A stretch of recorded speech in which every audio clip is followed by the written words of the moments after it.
Hey guys, it's Margaret and welcome to my channel Homeschool Honey. In this video I'm going to show you how to make a bunch of pom-poms at one time.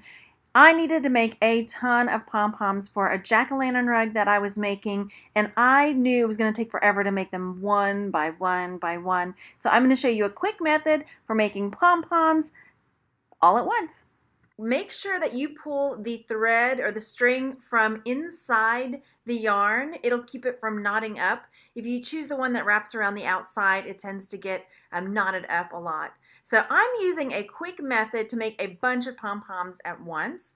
This is a little table that we've got. You could use a chair, a table, and you tie on one end and then you take your yarn and just wrap it around. It doesn't have to go on exactly perfectly straight, and when it gets really tight and it's hard to pull, what I do is just kind of weave the end in and start over again, pull out some new. And because once you start tying it off, it won't really matter that it's not all one continuous piece of thread, or yarn rather. So here I go, super fast. Let's get these pom-poms made.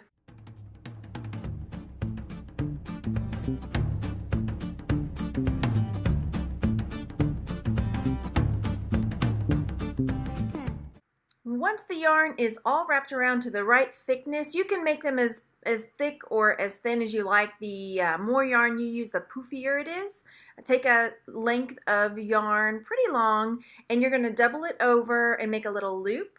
Come up from behind it, and you will poke the two ends through the loop to make a kind of really tight fit.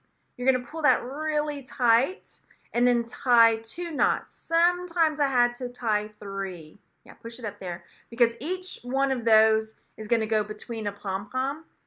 Once you tie off your first one, you're going to decide how big you want your pom-poms to be. I did about 2 inches or so between each tie-off, because the cut in between is going to divide each pom-pom up. So here I'm putting out all of these, tying them super fast.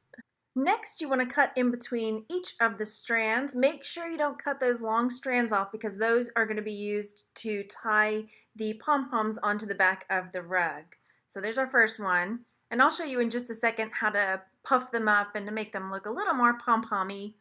And then finally, the bits that are on the end of the table, just clip those off. When you're ready to make them pom-pommy, kind of poof them out a bit, push them forward, and then you can kind of see areas where they're kind of poking out, and you can trim them off. The closer in you trim, the smaller and like poofier the pom-pom will be. If you leave them a little longer, then they are, a little more strand-like. I like them either way, so that one worked for me. Thanks so much for watching, everybody. Go leave me a comment and let me know what your pom-pom project is, and I will see you on the next one. Bye, you guys.